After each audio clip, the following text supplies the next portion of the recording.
इस हिस्ट्री के chapter number 3 में हम दिल्ली सुल्तान के बारे में पढ़ेंगे। सारी इंपॉर्टेंट चीज़ें मैं यहाँ पर बता रहा हूँ जो आपको बुक में नोट करनी है, अंडरलाइन करनी है और इसके बाद क्वेश्चन आंसर लिखना है। तो इस लेसन की समरी ये है कि दिल्ली जो है पहले बहुत इम्पॉर्टेंट सिटी नहीं थी। ये इम्पॉर्टेंट सिटी बनी 12th सेंचुरी में।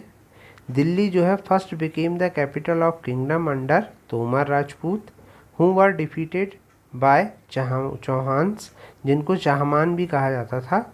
इन लोगों ने हराया किनको? तोमर राजपूतों को। तो ये दिया हुआ देखिए आप, तोमर राजपूतों में पहला नाम दिया हुआ अनंगपाल का। अनंगपाल जो थे वो 1130 से 1145 के तक उनका शासन रहा। उसके बाद चौहान, जो पृथ्वीराज चौहान का नाम आप जानते हैं, और उसके बाद फिर अर्ली तुर्किश रूलर्स आए, कुतुबुद्दीन ऐबक, इल्तुतमिश, रज़िया, गयासुद्दीन बलबन। उसके बाद खलजी डायनेस्टी आई, जलालुद्दीन खलजी, अलाउद्दीन खलजी। उसके बाद आए तुगलक डायनेस्टी। तुगलक डायनेस्टी में गयासुद्दीन तुगलक, मोहम्मद बिन तुगलक और फिरोज शाह तुगलक। सैयद डायनेस्टी में खिज्र खान और लोधी डायनेस्टी के बहलोल लोधी। तो ये हमको डायनेस्टी याद रखना है क्योंकि ये सब ही दिल्ली सुल्तान कहलाते हैं, ठीक। और इन पे ही क्वेश्चन आते हैं। फिर इन लोगों ने क्या किया, दिल्ली में बहुत सारी चीज़ें बनाई, जैसे कुतुबुद्दीन ऐबक ने कुतुब मीनार बनवाया था, ठीक है। और ये इल्तुतमिश की जो टूम है इसको भी कुतुबुद्दीन ऐबक ने बनवाया था। इसका पिक्चर आपकी बुक में दिया हुआ है। दूसरा पिक्चर दिया हुआ है अलाई दरवाज़ा। अलाई दरवाज़ा अलाउद्दीन खिलजी ने बनवाया था। और उसके बाद दिया हुआ है फिरोज शाह तुगलक की टूम, ये भी दिल्ली में है और इसको भी अलाउद्दीन खिलजी ने बनवाया था। तो सोर्स ऑफ हिस्ट्री ऐसे ही पता चलता है हमको कि हिस्ट्री के बारे में, तो इंस्क्रिप्शन, कॉइन, आर्किटेक्चर से हमको इन्फॉर्मेशन मिलती है। और इसमें एक तारीख करके जो है, जो पार्सियन में लिखी गई थी दिल्ली सुल्तान के समय में, तारीख करके एक किताब लिखी गई थी जिसमें उनके पूरे साम्राज्य का वर्णन मिलता है। तो ये क्वेश्चन बनता है कि दिल्ली सुल्तान के इतिहास का जो लेख है वो कौन सा है, तो वो तारीख है। और वो किस भाषा में लिखा गया है, वो पर्शियन भाषा में लिखा गया है। और पर्शियन जो थी वो लैंग्वेज थी एडमिनिस्ट्रेशन की दिल्ली सुल्तान के अंतर्गत। फिर दिल्ली सुल्तानों के समय में सबसे जो इम्पोर्टेंट चीज़ का जो क्वेश्चन आता है वो है सर्किल ऑफ जस्टिस किसको कहते थे। तो सर्किल ऑफ जस्टिस का मतलब होता है कि जो न्याय का क्रम है उसमें वो लोग पीजेंट को बहुत महत्व देते थे, क्योंकि वो मानते थे कि पीजेंट ही ऐसा है जो यदि वो खुश रहेगा तो राज्य के सभी लोग खुश रहेंगे।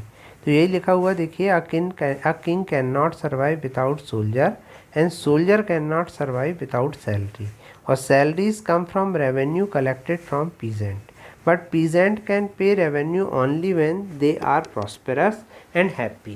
This happens when the king promotes justice and honest governance. और जब किंग जो है वो प्रमोट करेगा जस्टिस और ऑनेस्ट गवर्नेंस, तभी जो है उसके राज्य में पीजेंट जो है वो हैप्पी रहेंगे।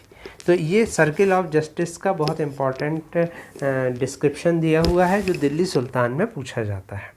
तो इसमें क्या सीखा आपने, तो इसमें सीखा कि पीजेंट का हैप्पी और प्रॉस्पेरस होना बहुत ज़रूरी है। उसके बाद आ जाएंगे रजिया सुल्तान के बारे में। रजिया सुल्तान कौन थी, तो वो इल्तुतमिश की डॉटर थी, ठीक। और ये पहली मतलब ऐसी कोई उस ज़माने में, हालांकि एक साउथ में भी थी एक महिला जो शासक थी, तो ये पहली महिला वाली शासक थी। तो became sultan chronicler of the age Minhaj Siraj. तो उस ज़माने में दिल्ली सुल्तान के समय में जो मिन्हा सिराज नाम का एक क्रॉनिकलर था, क्रॉनिकलर का मतलब होता है इतिहासकार, तो उसने कहा कि वो बहुत ही एबल और क्वालिफाइड थी। कौन? रजिया सुल्तान। पर जितने भी राजा थे, मतलब जितने भी लोग थे, वो क्वीन को रूलर के रूप में एक्सेप्ट नहीं करना चाहते थे। तो जिसके कारण क्या हुआ कि उसको थ्रोन से हटा दिया गया 1214 में। फिर इन लोगों ने क्या किया, पहले ये गैरिसन टाउन में रहते थे। गैरिसन टाउन का मतलब होता है कि ऐसा टाउन होता था जिसके आसपास दीवारें होती थी बड़ी बड़ी, और किला होता था एक तरह से वो, और उसी के अंदर ये लोग रहते थे। पर धीरे धीरे क्या हुआ, दिल्ली सुल्तान ने अपनी बॉर्डर को बढ़ाया। तो इन लोगों ने क्या किया, दो तरह से इन्होंने बॉर्डर को बढ़ाया। एक है कि इन्होंने क्या किया, जो हिंडरलैंड लगा रहता था, हिंडरलैंड भी एक वर्ड आएगा, हिंडरलैंड का मतलब होता है कि जो किले के साथ जो ऐसा लैंड लगा रहता था जिसमें खेती होती थी, जिसमें और भी चीज़ें होती थी, जिससे किले के अंदर सप्लाई की जाती थी, तो उसको हिंडरलैंड कहते थे। तो इसको वो लोग इंटरनल फ्रंटियर कहते थे। इंटरनल फ्रंटियर का मतलब होता है कि आंतरिक जो सीमाएं हैं, आंतरिक सीमाओं को उन्होंने कैसे बढ़ाया, तो उन्होंने जितने भी हिंडरलैंड थे उनको अपने अंडर में लिया। और फिर उसके बाद क्या किया, इन लोगों ने एक्सटर्नल मतलब बाहर की सीमाएं, एक्सटर्नल फ्रंटियर को बढ़ाया। तो एक्सटर्नल फ्रंटियर का मतलब क्या हुआ, एक्सटर्नल फ्रंटियर का मतलब हुआ कि इन्होंने फिर बाहर आक्रमण करना शुरू किया। तो यही सब इसमें लिखा हुआ है। और उन्होंने हिंडरलैंड को अपना एरिया बनाया गैरिसन टाउन के पास। तो इससे उन्होंने क्या किया, इंटरनल फ्रंटियर को अपना मतलब इससे अपना राज्य को बड़ा किया। उसके बाद फिर एक्सटर्नल फ्रंटियर ये दिया हुआ, देखिए ये अलाउद्दीन खिलजी ने, ये देखिए ये दिया हुआ मैप में कि अलाउद्दीन खिलजी के कैंपेन जो दिल्ली से वो कहाँ कहाँ तक शुरू हुए और उनने कौन कौन सी जगह को जीता। फिर उन लोगों ने क्या किया, बहुत सारी मॉस्क बनवाए, मॉस्क मस्जिद बनवाई, और मस्जिदों को बनवाने का काम फिर आगे आने वाले शासक करते रहे। जैसे ये एक मस्जिद दी गई है कुवैत इल इस्लाम, तो ये बनाई गई थी 12वीं सेंचुरी में और ये दिल्ली सुल्तान के समय में बनाई गई थी। इसको दिल्ली ई कुन्हा ओल्ड सिटी में ये है। और फिर इसको इनलार्ज करवाया था इल्तुतमिश और अलाउद्दीन खिलजी ने। फिर एक व्यक्ति का नाम आता है इब्न बतूता, ये एक ट्रैवलर था जो मोहम्मद बिन तुगलक के साथ आया था इंडिया, और इसने भी क्या किया, बहुत सारी बातें लिखी। तो मिन्हाज सिराज और इब्न बतूता नाम के जो इतिहासकार हैं, ये तो खैर यात्री था, बाहर से आया था, तो इसने क्या किया है कि दिल्ली सुल्तनत के बारे में बहुत कुछ लिखा हुआ है। फिर क्या हुआ कि इनके ऊपर मंगोल का अटैक हुआ। किनका अटैक हुआ, मंगोल का। तो मंगोल का अटैक किसके अंडर में हुआ, मंगोल का अटैक हुआ चंगेज खान के अंडर में, ठीक है। और फिर उसके बाद क्या हुआ कि वहाँ का टैक्स सिस्टम क्या था, तो टैक्स सिस्टम तीन तरह के टैक्स ये लोग लगाते थे। ये कल्टीवेशन मतलब खेती के ऊपर टैक्स लगाते थे जिसको खराज कहते थे, जो 50% होता था प्रेजेंट के प्रोड्यूस का, मतलब किसान जितना पैदा करता था उसका आधा ये लोग टैक्स के रूप में ले लेते थे। फिर ये कैटल पे भी टैक्स लगाते थे, कैटल माने होता है पशु, और घरों पर भी। इनके ज़माने में इक़्तादार और मुक्ति के सिस्टम हुआ करता था। तो एकता और इक़्तादार क्या होते थे, तो जो ये लिखा हुआ है कि like the earlier Sultan Khalji and Tughlaq monarch appointed military commander को गवर्नर ऑफ टेरिटरीज बना देते थे। मतलब जो मिलिट्री के बड़े बड़े अधिकारी होते थे जिनके अंडर में सेना होती थी, तो उनको वो क्या करते थे, टेरिटरी देते थे, मतलब क्षेत्र देते थे। और जो क्षेत्र देते थे, जैसे उन्होंने दे दिया कि भाई 10 गाँव का टैक्स आप वसूल करो, तो ये जो लैंड दिए जाते थे, ये जो गाँव और लैंड दिए जाते थे, वो इक़्ता कहलाते थे। और जिन लोगों को ये दिए जाते थे वो इक़्तादार कहलाते थे, या उनको मुक्ति भी कहते थे। तो ये लोग क्या करते थे, मिलिट्री को अपने अंडर में रखते थे, मतलब अपने अंडर में एक सेना रखते थे, और लॉ और आर्डर मेंटेन करने में वो सेना उनकी मदद करती थी। और राजा को भी फिर वो क्या करते थे, कभी कभी सेना जब ज़रूरत पड़ती थी तो राजा को भी सेना की हेल्प दिया करते थे। और सेना का जो खर्च होता था, भाई हर कमांडर आप अपने पास सेना रखेगा तो उसका खर्च होगा, तो वो खर्च कहाँ से लाता था, तो वो इसी टैक्स से, जी जो उसको लैंड मिली थी उसी के टैक्स से वो सेना का खर्च निकालता था। तो ये था हमारा दिल्ली सल्तनत के बारे में। एक बार आप बुक से अच्छे से पढ़ लीजिएगा। इसके बाद इसमें क्वेश्चन आंसर है। तो पहला क्वेश्चन वही है कि किसने दिल्ली को कैपिटल के रूप में स्थापित किया था, तो ये अनंगपाल तोमर राजपूत का जो अनंगपाल था उसने सबसे पहले अपनी कैपिटल को दिल्ली बनाया था, ठीक है। फिर उसके बाद है कि लैंग्वेज क्या थी दिल्ली के सुल्तानों की, मतलब उस ज़माने में उस राज्य में कौन सी भाषा चलती थी, तो पर्शियन चलती थी। फिर किसके राज्य में जो दिल्ली सल्तनत था वो सबसे ज़्यादा फैलाव हुआ उसका, जैसे मैंने आपको बताया ना कि वो इंटरनल फ्रंटियर और एक्सटर्नल फ्रंटियर करते थे, तो सबसे ज़्यादा फैलाव मोहम्मद तुगलक के समय में हुआ। फिर उसके बाद इब्न बतूता कहाँ से आया था, तो इब्न बतूता मोरक्को से आया था। मोरक्को कहाँ है। फिर सर्किल ऑफ जस्टिस क्या है, ये क्वेश्चन नंबर 5 है, तो सर्किल ऑफ जस्टिस आप लिख लीजिएगा। फिर क्वेश्चन नंबर 6 में इंटरनल फ्रंटियर का क्या मतलब है और एक्सटर्नल फ्रंटियर का क्या मतलब है। तो इंटरनल फ्रंटियर का जैसे मैंने आपको बताया कि जो हिंडरलैंड मतलब किले के बाजू में जो ज़मीन लगी रहती थी उसको वो अपने अंडर में लेते थे, तो ये कहलाता था इंटरनल फ्रंटियर। और एक्सटर्नल फ्रंटियर मतलब अपने गैरिसन टाउन, अपने जो जहाँ पर वो लोग रहते थे, जहाँ राज्य करते थे, उसको छोड़ करके साउथ की तरफ, हमने मैप में देखा था अलाउद्दीन खिलजी ने कैसे साउथ की तरफ, तो ये एक्सटर्नल फ्रंटियर कहलाता है।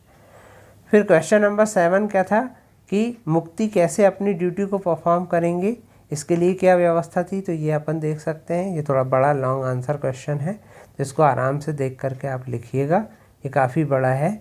हमको जो है steps were taken to ensure that Mukti perform their duty, तो मुक्ति की ड्यूटी थी कि वो क्या करता था, मिलिट्री कैंपेन और लॉ और आर्डर को मेंटेन करता था अपने इक्ता, मतलब जहाँ उनको जगह मिलती थी, जहाँ की जगह का टैक्स वसूलने का राजा उनको अधिकार देता था। उनका ऑफिस जो था वो इनहेरिटेबल नहीं था, मतलब ऐसा नहीं था कि उनका बच्चा भी उसी जगह पर मुक्ति बनेगा, वो दूसरी जगह उसको दे सकते थे। फिर उनको इक्ता थोड़े समय के लिए दिया जाता था, ठीक है। इक्ता का मतलब समझ रहे हो ना, वो ज़मीन और वो गांव जहाँ से उनको टैक्स वसूलने के लिए दिया जाता था। अकाउंटेंट जो थे उनके साथ रखे जाते थे ताकि वो चेक करते रहें, और केयर की जाती थी कि मुक्ति जो है जितना टैक्स कहा गया है उतना ही टैक्स रखे और उतने ही सोल्जर रखे, ठीक है, ताकि वो सुल्तान के अगेंस्ट में रेबेल ना कर सके, मतलब ऐसा ना हो कि वही अपने आप को सुल्तान घोषित कर दे। और मंगोल का क्या इनके ऊपर इम्पैक्ट हुआ, दिल्ली सल्तनत के ऊपर, तो दिल्ली सल्तनत के ऊपर जब मंगोल का आक्रमण हुआ तो उन लोगों ने क्या किए, एक बहुत बड़ी आर्मी बनाए। अलाउद्दीन ने एक नया गैरिसन टाउन सिरी नाम का बना दिया। मोहम्मद तुगलक ने जो है रेसिडेंट को एम्प्टी कर दिया, ठीक है, और सोल्जर्स को जो है वहाँ पर रख दिया, मतलब सारे लोगों को वहाँ से कह दिया कि बाहर चले जाओ, और वहाँ किसको रख दिया, सोल्जर्स को रख दिया। और सोल्जर्स को रखने के लिए बहुत सारे टैक्स जो उन्होंने जो है लगाए मंगोलों के कारण, और उन्होंने कैश देना शुरू कर दिया सोल्जर्स को, इक्ता देने की जगह, क्योंकि उस समय में मंगोलों के आक्रमण चल रहे थे। तो मंगोलों के जब आक्रमण हुए तो इनके सल्तनत पे क्या प्रभाव हुआ उसका, ये उसके कुछ मेन पॉइंट्स हैं। फिर क्वेश्चन नंबर 9 में ये पूछा गया है कि क्या आपको लगता है कि जो तारीख लिखा जाता था, तारीख मतलब जो इतिहास लिखा जाता था जो दिल्ली सल्तनत के समय में, तो क्या वो सही था? तो पूरा सही नहीं हो सकता, क्योंकि वो इसको वही लोग लिखते थे जो राजा के अंडर में काम करते थे, ठीक है। और उस समय में जैसे रजिया सुल्तान थी, तो क्या आज के समय में ऐसी कोई महिलाएं हैं हमारे देश में? तो हाँ, हमारे देश में कई ऐसी महिलाएं हैं जो अच्छे अच्छे पदों पर काम कर रही हैं, जैसे प्रतिभा पाटिल, सुषमा स्वराज थीं, तो मीरा कुमार, मायावती, जयललिता थीं, तो ये सब महिलाओं के नाम हैं। मायावती तो अभी भी हैं, तो मीरा कुमार भी रही हैं हमारे यहाँ, तो लोकसभा की सभापति रही हैं। तो ये जो है चेयरपर्सन, तो ये जो है उन महिलाओं के नाम है जो अभी भी कार्यरत हैं। क्वेश्चन नंबर 11 है कि दिल्ली सल्तनत जो थे वो इंटरेस्टेड थे और फॉरेस्ट को काटने में, क्यों काटने में इंटरेस्टेड थे? तो वो लोग अपने गैरिसन टाउन को जहाँ पर वो रहते थे उसको एनलार्ज करना चाहते थे, अपने इंटरनल फ्रंटियर को बढ़ाना चाहते थे।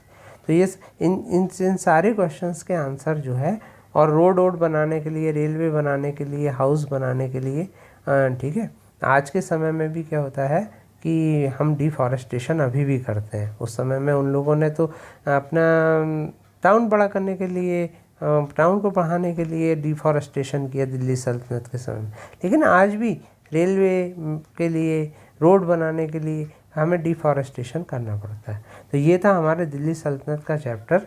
अब मैं होप करूँगा कि आप इसे लिख लेंगे और अपनी फेयर कॉपी में और इसकी तैयारी करके रखेंगे।